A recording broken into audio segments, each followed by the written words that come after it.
Hello everybody. For those of you who've never seen this YouTube channel before, this is an automotive channel for parents. Real world family reviews with a real world family. Well, if that's the case, why is it that with all of the cars that we've reviewed on this channel, there's only a few that have been SUVs? Parents these days demand the practicality of SUVs. So, okay, look, I hear you. And that is why today we have got a very practical, sensible family SUV, a Jeep Grand Cherokee SRT.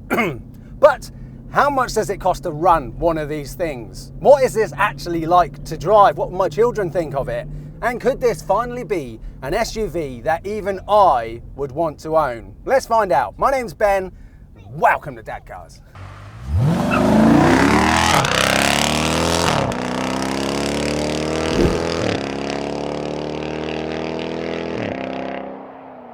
Right, girls, do you want to see how fast this is? Yeah. You ready? Listen, ready? Again! That is ludicrous, isn't it? Again. Does it sound good as well, girls? Yeah. Sounds like a scary monster. It sounds like a scary monster. Well, do you know why? It's because this car has got a 6.4 litre naturally aspirated V8, a Hemi V8. It's the same V8 that you get in the full fat Dodge Challengers, which means it produces, I believe, from standard around 461 brake horsepower, I believe. Now, this car isn't completely standard, but I'll come on to that in a minute, unless I'm very much mistaken, in which case I'm sure somebody will correct me in the comments below. But I think other than a 6th generation Mustang, I think this is your only way to get a proper full fat American V8 here in the UK in right-hand drive. Although, hang on, mind you, isn't the latest Corvette technically available to buy over here?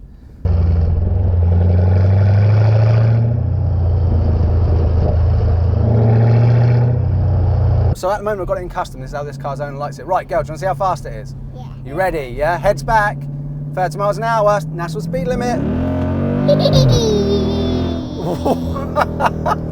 That is completely bonkers, isn't it? What do you think? Good. Do you like it? Yeah.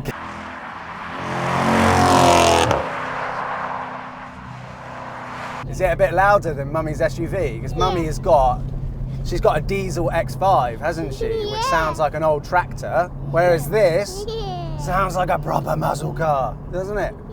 Now, what do we think of the looks? Like all large SUVs, it's very big and imposing when you stand in front of it in person. But I've always liked a Grand Cherokee. Even the old ones I always thought were pretty cool. And this one has got the very rare, I think it's night pack, which basically means there's no chrome on this car externally at all. Everything is black. Wow. Whoa. That was fun, Daddy. That sounds nice, doesn't it? But as SUVs go aesthetically, this is, at least in the UK, a very rare sight. There's not actually many of these on UK roads. I mean, for example, I checked this morning how many SRTs are available on Auto Trader, and there's only 5. I then did a search of Grand Cherokees from 2016 onwards on Auto Trader, just in general, all of the models. And there's only 50 available for sale. You compare that to Cayennes and there's over 700 available in the same date range. And X5s, well, there's over 1,400 of those. So if you like the idea of your super SUV being a rare sight, this has definitely got that going for it. But what about internally? Here sat as a driver, American cars don't have the best reputation for internal build quality. But I'm pleased to say that this is better than I was expecting. There's leather everywhere, contrast stitching, carbon fiber details, beautiful Alcantara headline. This actually feels really nice. And if you are a fan of your American muscle, this will feel nice and familiar to you. You've also got heated and ventilated seats. Ventilated seats is something I've never actually had on a car that I own, and it's something I would love to have in the summer. Now let's hop into the back and check out the rear practicality. Now, in the back, there is a huge amount of legroom. Really, really impressive. However, headroom, look, I am 5'11", admittedly with a long torso, but if I sit right back in my seat, my head, even though I've got no hair, can touch on the roofline. Now, this isn't something specific to the Jeep Grand Cherokee. You know, this is a complaint that I often make with a lot of SUVs, you know. Considering the size and the height of them, it's not always a lot of internal space. You know, they make a compromise, I think, for the looks. But I am a little bit surprised at that because the Grand Cherokee doesn't sort of slope down towards the back like a lot of other SUVs do. Now, as you would expect, you've got two sets of Isofix here, and I'm sure top tether points at the back, yes. And while these rear seats are perforated leather, as you can see, this car's owner is a parent and has rather intelligently put down some seat protectors here, which are actually the same ones as the ones that I use. So I'll put a link in the description. They're not very expensive and you can get them from Amazon. Link in the description below. You've got some rear heated seat controls down here, which is quite nice to see, some USB charging ports, and a place here for children to put their bits and bobs. Now, these seat backs are just basic plastic, but I guess if they're going to be kicked by little ones' feet, it doesn't really matter that much. But overall, in the back, this is a nice place to be. The leather with contrast stitching details here is actually really rather nice. And obviously with this all being black and dark in here, the panoramic sunroof, I think, is essential to flood this cabin with light. Now, I saw several claims online from Jeep that the boot capacity in these cars is 782 litres, which would mean it's bigger than a third generation X5's boot. However, in reality, I would say that it is smaller, but still sizable enough to do that once, twice a year, family road trip, packed right to the roof, and then the rest of the time, more than enough boot space. But look, let's get some child seats in the back, get back to the review, and see what this is actually like to drive. What's it like when it hits a corner?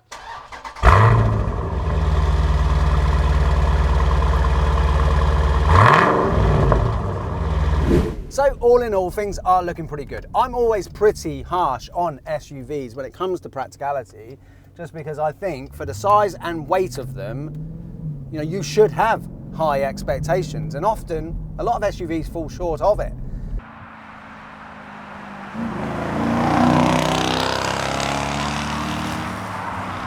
So look, I can confirm that this is a very easy, intuitive car to drive around despite its size. And the steering is very effortless, and like most modern cars and SUVs, I mean, there's zero feedback you know, you get from it. We like to drive analog cars on this channel, and this is not that. But I don't think people have that expectations of buying something like this. Okay, right, so we are coming up to a national speed limit now, girls.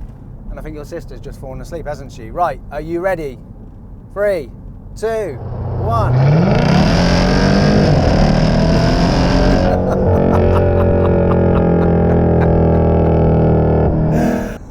So I guess this is the thing, right, with an American muscle car, is it's got to have straight line performance, it's got to have drama. The hairs on the back of your neck have got to stand on end when you plant your foot down in a straight line, and this gets a massive tick in that regard. And it's just all the more ridiculous, obviously, because you can have your whole family in here, you can have your boot full of all prams and stuff like that, and you can still get that muscle car experience. But we're going to be coming up to a roundabout here, and I'm going to try and carry a bit of speed into it. I'm sure this will be where the over 2.4 tons will make itself known. Let's have a look. Yeah.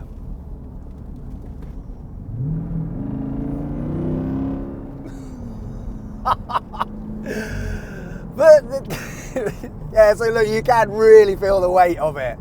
And I'd love to drive an Aston Martin DBX because people say that that is one of the best. But yeah, this steering is, it kind of more feels like you're sort of telling the car you want to go in this direction, and then it does go in that direction. But in terms of like connection and feedback from the steering, it's not really there. But that's not what this is for. This is an everyday family wagon that can do everything, but because of that engine, it makes every day an event.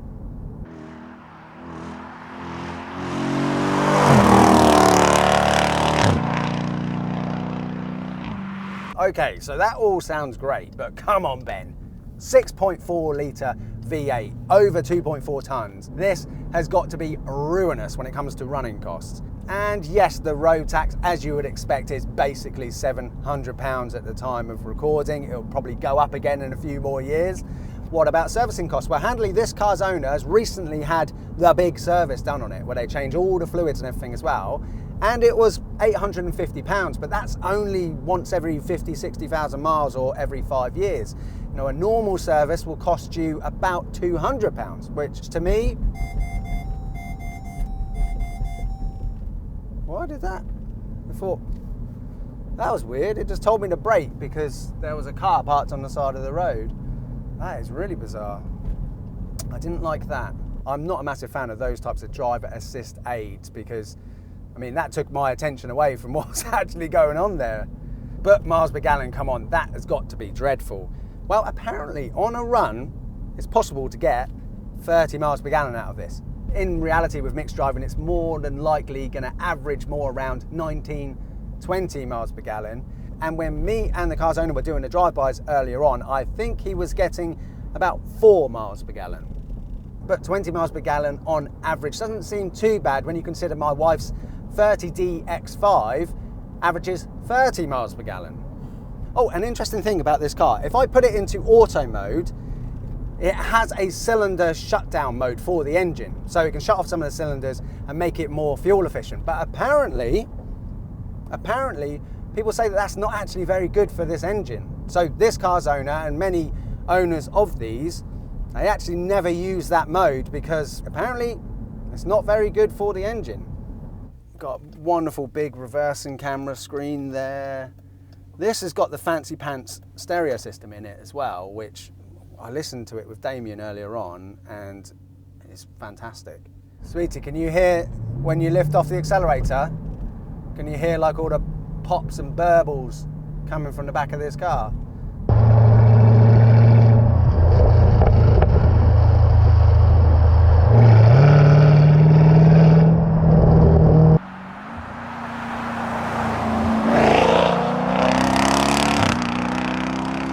And if you haven't already guessed, this hasn't got a standard exhaust on it. It's got a GT House exhaust system from America, which I asked this car's owner how much that cost to ship it over, get it fitted, and he said it was all done for less than £3,000. It's also got a K&N air filter. Other than that, this is completely standard. And I must say, if you've got this engine, if you're paying for the fuel economy, being able to hear it being burned is essential in my book.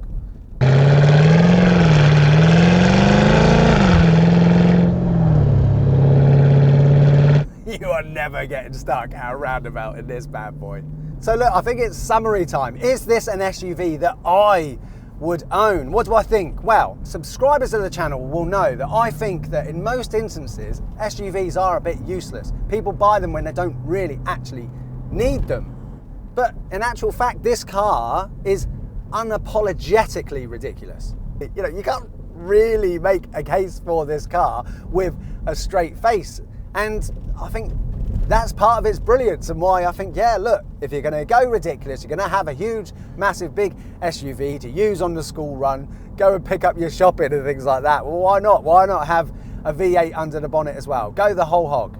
But as much as I love muscle cars and the practicality of this is undeniable, you will not see me owning an SUV as a dad car. But I would buy one of these for my wife to use as her daily. And then at weekends, if we all go out together, I'll be very happy to drive this. But to anybody who's thinking about buying a Jeep Grand Cherokee SRT, I think you should go for it. You know, these cars when they were new were like £65,000. You can pick them up now for half that money, maybe even a little bit less. I think they're starting to represent really good value for money. I want to say a massive thank you to this car's owner, Damien, for bringing this car all the way down to me today. Damien is a dad himself. He's got 2 children and he's actually selling this car very soon. It's available for sale. If you're watching this video as soon as it goes out, this car is probably available for sale. And what's he replacing it with? Well, a small hot hatch, a Hyundai i20N. That is a change which I wholeheartedly approve of as a dad car.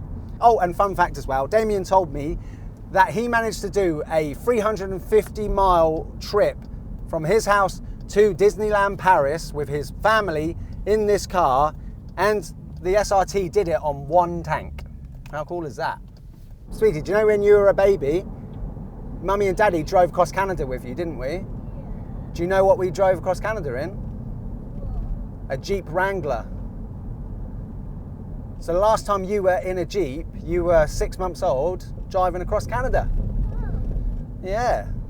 Look, thank you all so much for watching. If you like your American cars, check out the ZL1 that we did, or one of the other videos.